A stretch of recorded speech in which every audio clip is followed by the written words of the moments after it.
اللهم صل على سيدنا ومولانا محمد وعلى سيدنا علي وسيدتنا فاطمة وسيدتنا زينب وسيدنا حسن وسيدنا حسين. اعوذ باللہ من الشیطان الرجیم. بسم اللہ الرحمن الرحیم. الحمد للہ رب العالمین والصلاة والسلام علی اشرف الانبیاء والمرسلین واہل بیتہ الطیبین الطاہرین المعصومین. اما بعد. سورہ مبارکہ بقرہ آیت نمبر 236 سے آیت نمبر 242، 236 سے لے کر 242 تک. اس صفحے پر بھی ہم طلاق ہی کے مزید مسائل کو دیکھ رہے ہیں کہ پروردگار عالم نے طلاق اور مہر کے حوالے سے مختلف کیسز کو یہاں پر پریزنٹ کیا ہے. ظاہر ہے کہ کچھ کیسز یہاں پر بیان کر دیے گئے ہیں اور باقی کی تفصیل پھر احادیث کے اندر موجود ہیں، جن کی روشنی میں فقہی کتابوں میں ان ڈیٹیلز کو دیکھا جا سکتا ہے.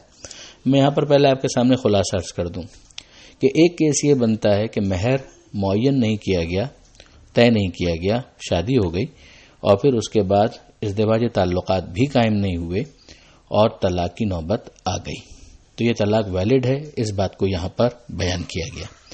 تو اب جب مہر طے ہی نہیں ہوا تھا تو کیا دیا جائے گا اس خاتون کو جسے طلاق دی جا رہی ہے؟ تو یہاں پر ایک لفظ استعمال ہوا متعہ، متعوہن. وہ متع اور متعہ کے نام سے اسے جانا جاتا ہے. یہ وہ متع نہیں ہے جو ٹیمپریری میرج کے لیے لفظ استعمال ہوتا ہے، اس سے ہٹ کر. یعنی کچھ خرچہ ان کو دو، لباس ہے، دوسری چیزیں ہیں، کچھ کیش، لیکن ایک ایسا گفٹ کہ جو ان کو دیا جائے گا. اور پھر اس کے اندر یہ بھی بتا دیا گیا کہ جس کے پاس گنجائش ہے تو وہ زیادہ اچھا گفٹ دے، اور اگر کسی کو گنجائش نہیں ہے تو وہ اپنے حسب حال لیکن ایک مناسب طریقے سے اس کام کو انجام دے. یہ ایک کیس بنتا ہے جو یہاں پر ڈسکس ہوا ہے.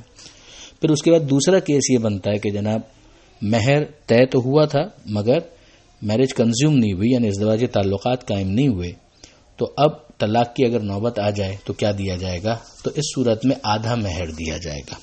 اور پھر اس کے اندر یہ گنجائش بھی رکھ دی گئی کہ اگر خاتون چاہے تو وہ خود معاف کر سکتی ہیں، یا اگر نابالغ خاتون ہے اور اس کے ولی مثلا اس کا باپ یا اس کا دادا، تو وہ اگر معاف کرنا چاہیں تو وہ بھی ان کیسز کے اندر معاف کر سکتے ہیں. یہ آدھا مہر اسی لیے کہ مباشرت نہیں ہوئی ہے، ازدواجی تعلقات قائم نہیں ہوئے. یہ دو کیسز یہاں پر ڈسکس ہوئے ہیں. تیسرا کیس خود بہت واضح ہے کہ مہر طے ہوا تھا، ازدواجی تعلقات بھی قائم ہوئے تھے، اور پھر خدا نہ کرے کسی وجہ سے اگر ناچاکی ہو گئی اور طلاق کی نوبت آ گئی تو پھر پورا مہر دینا شوہر کے ذمے پر ہوگا. اور چوتھا کیس جو یہاں پر ڈسکس نہیں ہوا وہ یہ کہ اگر مہر طے نہیں ہوا تھا اور ازدواجی تعلقات قائم ہوئے اور پھر اس کے بعد طلاق کی نوبت آ جاتی ہے تو مہر مثل دیا جائے گا. یعنی ان خاتون کا جو عام طور پر اس لیول کی اور خواتین ہوتی ہیں ان کا کیا مہر مقرر کیا جاتا ہے، اس سے ایک اندازہ قائم کر کے اس کے مطابق مہر دینا شوہر کی ذمہ داری قرار پائے گا. ممکن ہے کہ اس میں حاکم شرع کو بھی انوالو کرنا پڑے، یعنی مجتہد یا مجتہد کے کسی ایسے وکیل کو کہ جس کے پاس اتنی اتھارٹی ہو یہ غیبت کے زمانے میں. تو اب ذرا سا اس کو دیکھ لیجئے. یہ پہلی آیت جو ہے اس روشنی میں بالکل واضح ہو جاتی ہے، اور دوسری آیت کے اندر بھی جو کیس میں نے آپ کے سامنے کیس نمبر 2 کے طور پر پیش کیا وہ بھی واضح ہو جاتا ہے. پھر اس کے بعد پروردگار عالم نے نماز کی اہمیت کے حوالے سے متوجہ کیا کہ نمازوں کی حفاظت کرو، خاص طور پر صلاۃ وسطیٰ. صلاۃ یعنی نماز، وسطیٰ یعنی درمیان والی نماز. اس کے بارے میں اقوال تو بہت سارے ہیں، مگر جو زیادہ قرین قیاس ہے، سمجھ میں آنے والا قول ہے وہ یہ ہے کہ یہ نماز ظہر کی بات ہو رہی ہے کہ دن کی جو نمازیں ہیں اس میں فجر، ظہر، عصر، اس میں ظہر جو ہے درمیان والی نماز ہے اور صلاۃ وسطیٰ سے مراد درمیان والی نماز. اس میں یہ کہا بھی گیا کہ چونکہ عام طور پر ظہر کی نماز کے وقت موسم بہت سخت ہوتا تھا، گرم ہوتا تھا، تو بعض صحابہ کرام جو ہیں وہ گرمی کی وجہ سے نہیں آ پاتے تھے. تو یہاں پر اس کی اہمیت کو الگ سے بیان کیا جا رہا ہے کہ ویسے تو تمام ہی نمازوں کی حفاظت کرو، پر خاص طور پر صلاۃ وسطیٰ کی یعنی ظہر کی نماز. یہاں پر پھر ایک مرتبہ ہمیں متوجہ ہونے کی ضرورت ہے کہ جو جہاں پر بھی رہتا ہے اگر مسجد ہے وہاں پر تو مسجد کو آباد رکھے، نماز جماعت میں شریک ہو اور اس کی اہمیت کو سمجھیں کہ مسجدوں کا ویران ہونا خدا کو قطعاً پسند نہیں ہے.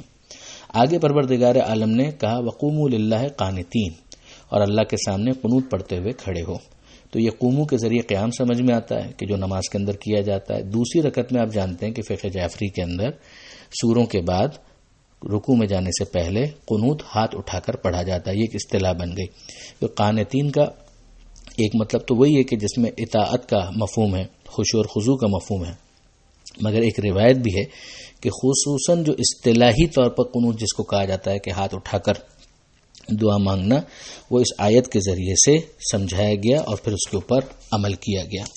پھر اگلی آیت جو ہے اس کے اندر نماز خوف کا ذکر ہے کہ اگر کبھی امن و امان کی حالت ہے تو جس طرح سے نماز پڑھی جاتی ہے اسی طریقے سے پڑھی جائے گی، لیکن اگر خوف کی کیفیت ہے تو کھڑے ہوئے، پیادہ یا سواری کے عالم میں جیسے بھی ممکن ہو نماز تو بہرحال پڑھنی ہے. یہیں سے تمام دوست اس بات کو بھی سمجھیں کہ نماز بہت اہم ہے، کہ خوف کی حالت میں بھی اس کو پڑھنے کا طریقہ یہاں پر اشارتاً اور پھر احادیث کے اندر اس کی تفصیل بیان کی گئی ہے. پھر یہ بھی کہا گیا کہ جب امن واپس آ جائے تو جیسے تمہیں اللہ نے سکھایا ہے ویسی اللہ کا ذکر کرو، نماز پڑھو.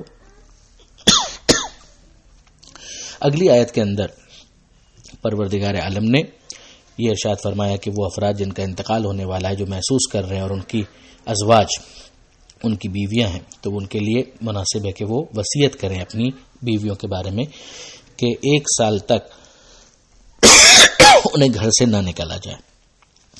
ویسے تو آپ جان چکے کہ 4 مہینے اور 10 دن بیوہ کے لیے عدہ ہے، جس کے بعد اسے اختیار ہے، لیکن یہ ہے کہ بہرحال ایک مستحب حکم کے طور پر یہ بھی ہے کہ وہ 1 سال تک اسے اس کے شوہر کے مال میں سے خرچہ دیا جائے.